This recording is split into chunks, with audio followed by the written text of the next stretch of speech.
Hi everybody and welcome back. This lecture is going to be discussing the initial assessment, or otherwise known as the intake assessment process. So there are a bunch of steps to the initial assessment flow. So we're going to briefly just go into them right now. So the recreation therapists are going to conduct an initial assessment using the RT assessment and treatment framework, which is table 5.2 in your text. This is going to guide the initial assessment process. So step one, so you're going to explain recreation therapy as it relates to the client's health condition and or current situation. So that's obviously a huge one. Sometimes a lot of people have not heard of recreation therapy. So really identifying why you're there, just give some examples of some things that you can help them do, whether that's leisure resources or other resources in the community. It's really important just to let them know up front so that they know who you are and they see the benefits of what you're going to be providing them. Step number 2 is obtaining a background information, so environmental and personal factors. Step 3 is you're going to review the client's participation history. You're going to look at all their dimensions of health, environmental, and personal factors and their preferences. With step 4, you're going to explore their perceptions, so environmental and personal factors and all of that. Moving on to step 5, you're going to incorporate family-centered care based on environmental and personal factors again. So who's involved? Is the family minimally involved, not involved at all? Keeping all of that into account. Step number 6, you're going to conduct a functional assessment. So you're going to look at all their body functions, their activity, their participation, their clinical reasoning, their clinical expertise. Are they somebody in the medical field and do they understand kind of what's going on, or do you need to make things a little bit more nuanced? Best research evidence and client preferences. Step number 7, you're going to determine the areas of concern. You're going to look at using your clinical reasoning and your dimensions of health. And then finally, step 8, that's when you're going to determine your treatment goals, objectives, and evidence-based treatment plan. So you're going to, again, using your clinical reasoning skills, looking at your dimensions of health, and you really want to have the best evidence-based practice, the best research that is going to support what your client's goals are for their outcome. So throughout all the steps of the process, some things that we want to keep in mind: you're going to want to monitor for signs of suicidal ideation, physical, sexual, psychological, or emotional abuse, self-abuse, neglect, or abandonment, and you're going to want to document those observations thoroughly and or likely discuss them with other professionals that you're working with that the client is also working with. And then you're going to want to take the appropriate action per state law, adjust things as needed. Again, keeping an eye on these things and keeping in contact with the entire treatment team is super important. So just moving through the different steps, I'm a little bit more in depth. So step number 1 is explaining recreation therapy. So you're going to want to greet the client formally and inquire how they would like to be addressed. So by their name, Mr. or Mrs., do they have a nickname, all of that. You're going to use your little elevator speech to explain recreation therapy in 1 to 2 minutes. You probably worked on that in some other classes, just what RT is and how it relates to the client's health condition or their current situation.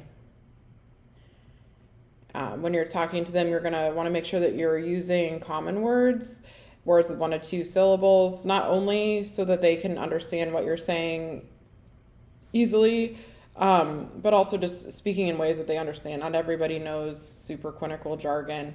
You're also going to want to speak in short sentences to ease in comprehension and explain slowly, just to give the clients a chance to absorb what is being said.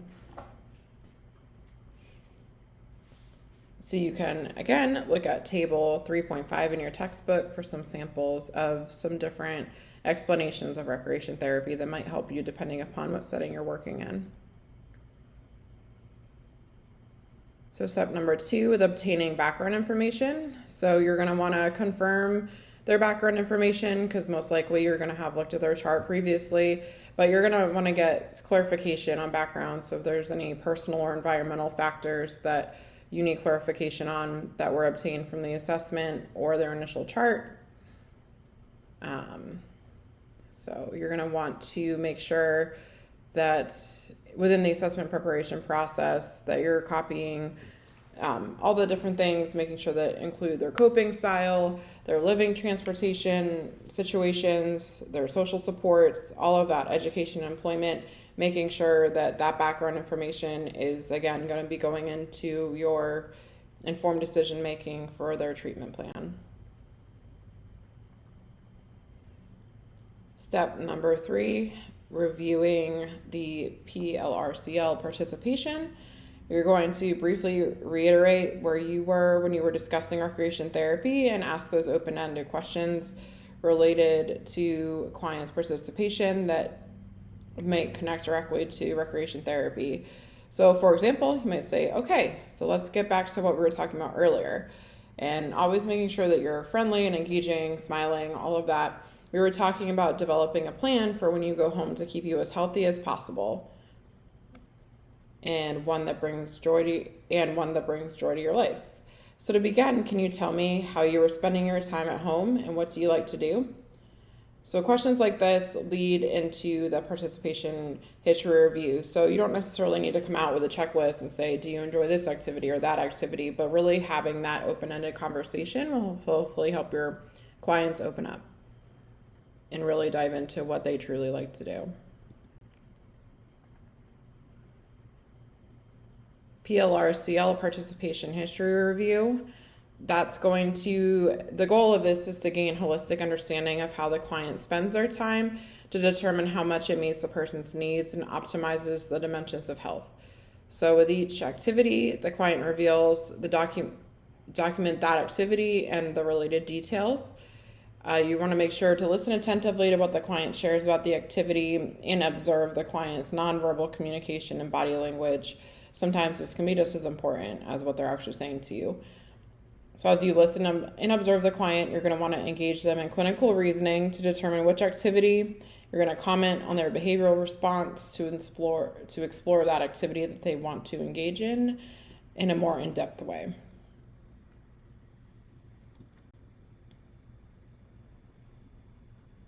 So obtaining a deeper, holistic, and more full understanding of the client's PLRCL helps you to identify gaps, needs, and strengths for treatment planning. This includes what the person is passionate about, what that person is good at, what provides the person with a sense of purpose and connection with others, and what the person does for physical movement and relaxation.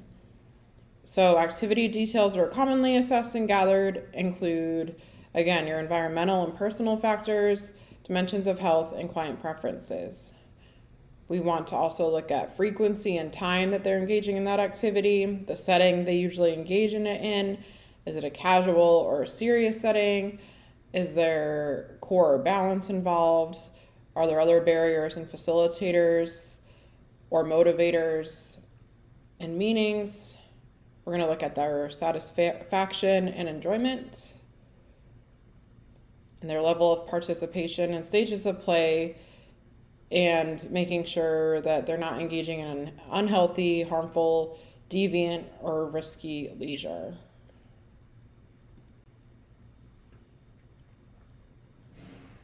So step number 4, we're exploring perceptions. So as a more robust picture of the client's PLRCL unfolds, we're going to begin to mentally place the client's activities into buckets, which are going to represent the 5 dimensions of health. So for example, your first activity might provide for the client's psychological or emotional needs, but not a lot for their social needs. So simultaneously, you're going to want to be mentally scanning each piece of activity information as it's shared, and you're going to want to look for patterns to determine the client's PLRCL repertoire and become aware of what the client's PLRCL is based on their needs and strengths and satisfaction, their motivation, their meaning, their attitudes, all of that.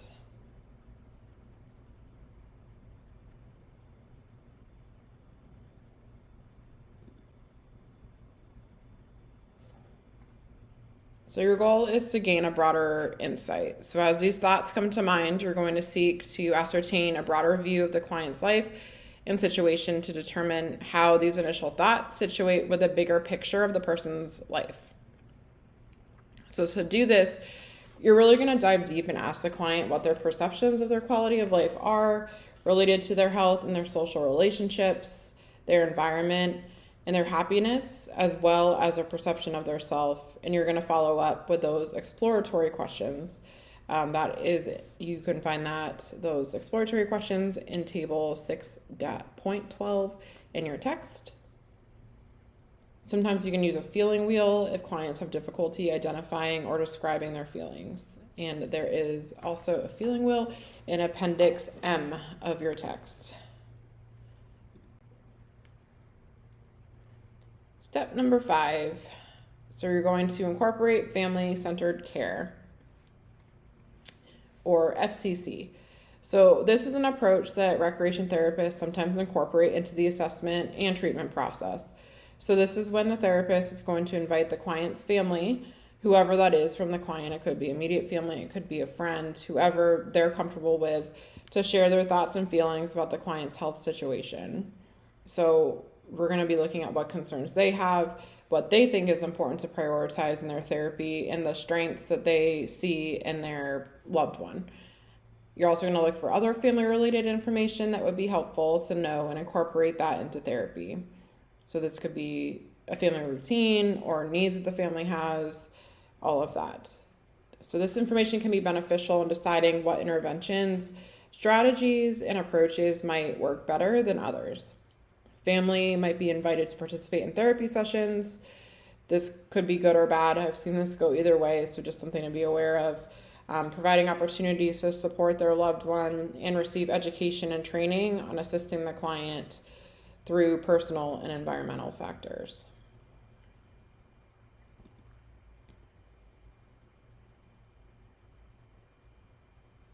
So obviously outside of therapy, the client does function as a member of the family. So as such, neglecting the role and influence of the family system is a detriment to identifying and addressing meaningful therapy goals. Keeping in mind that as a therapist and as you're doing your session, that you must consider HIPAA, those regulations when you're working with a client. So when using FCC, you want to obtain appropriate consent before conversing with the client's family. Again, FCC helps the therapist contextualize therapy in the client's broader life experiences, and it increases client and family therapy engagement and outcomes. This has been shown to fasten recovery and decrease utilization of other healthcare resources. Like I said before, this can be a positive and negative. There are some challenges. So FCC challenges the family's ability and interest in their level of care can be difficult, especially if somebody works or if there's kids at home and it's a parent, all of that. There's family who consciously or unconsciously might hinder therapy sessions just by interjecting or acting in a certain way. And this can also, in fact, impact the client's progress. They can also tend to speak out of turn or monopolize a therapist's attention, which is then taking time away from your client. So those are just things to be aware of when you are incorporating families into therapy sessions.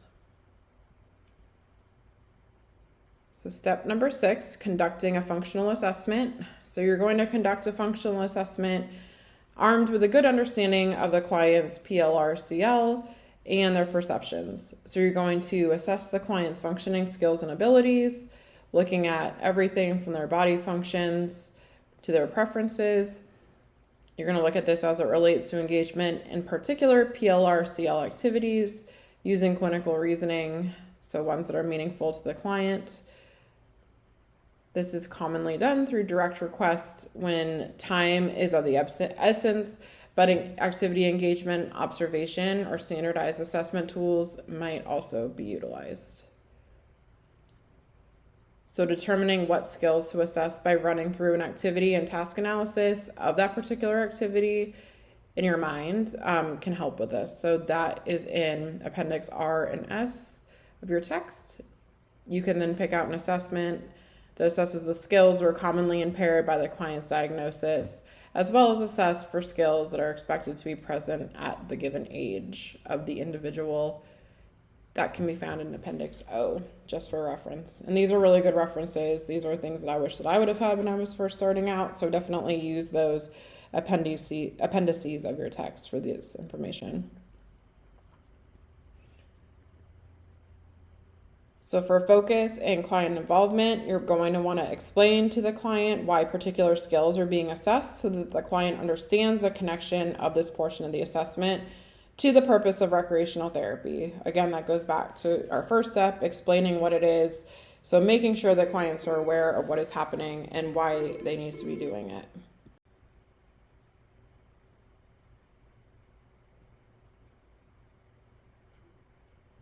All right, and then we're going to incorporate step number 7. We're going to determine the PLRCL areas of concern. So based on the information that you have gathered, you're going to engage in clinical reasoning to identify PLRCL concerns while considering all dimensions of health.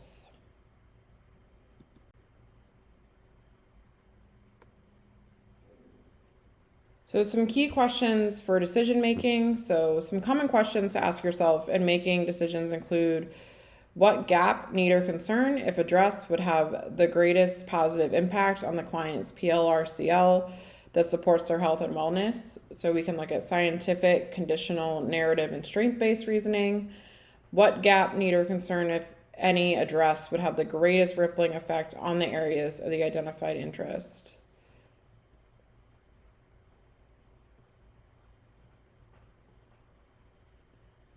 So we really want to consider those impacts and ripple effects.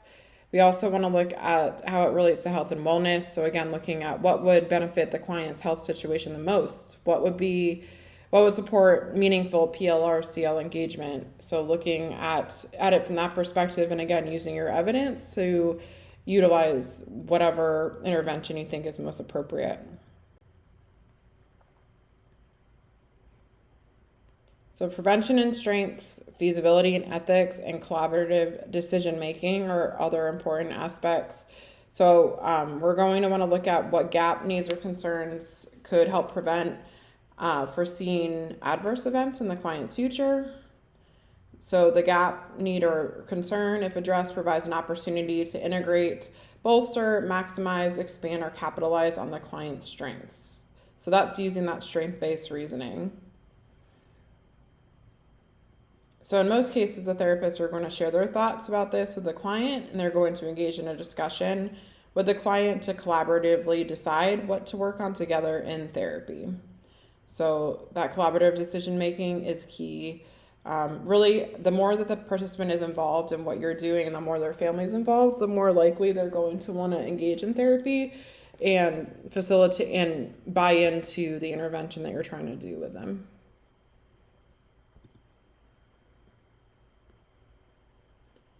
So our last step, number 8, determine treatment goals, objectives, and evidence-based treatment plan.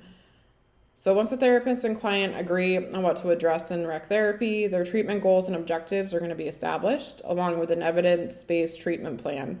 So again, this is going to use our clinical reasoning skills, our dimensions of health, our clinical expertise, our best research practice, all of that, our client preferences, to form this plan. So the evidence-based treatment plan should include the components of the rehab treatment specification system, which includes a target, so target treatment objectives, different treatment ingredients such as actions, activities, and objects that are going to induce change. You can find examples of this in table 6.20 of your text, and the mechanism of action, or the MOA. You're going to want to look at theories and models that will be used to induce change as well. And that can also be found in table 6.21 of your text.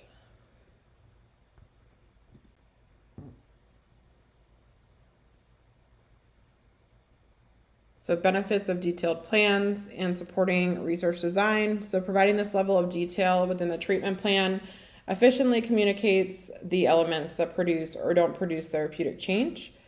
facilitates treatment replication for more reliable and better outcomes, and builds evidence-based practice that makes therapy more efficient. This enhances clinical reasoning and aids in clinical training by promoting clinical examination and understanding of the process of therapeutic change.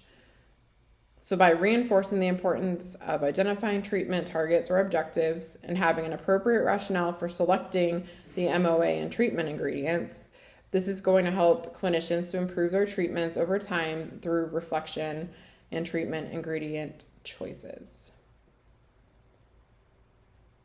So in other words, having a detailed plan and that's supported by research is going to ultimately benefit the outcome of the client and lead to higher levels of client involvement, which is ultimately our goal.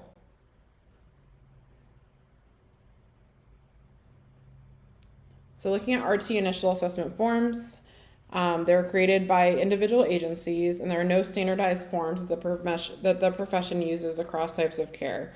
So typically that does exist. A form like that would exist within an electronic medical record if your agency uses that, or sometimes a paper documentation form. The initial assessment form should reflect the ICF, biopsychosocial approach, focusing on all dimensions of health, and prompt the therapist to engage in clinical reasoning to ensure the integration of evidence-based practice. It's also going to provide sufficient space to describe the evidence-based treatment plan using the rehab treatment specific system. So again, even though there's no specific form, no standardized form, there should be an RT form within your agency. Make sure to use that, and using all of your evidence-based practice and clinical reasoning skills when you're filling out those forms and doing those initial assessments. My last note on an initial assessment is that it really is your time to shine with the patient or client or whoever you're working with.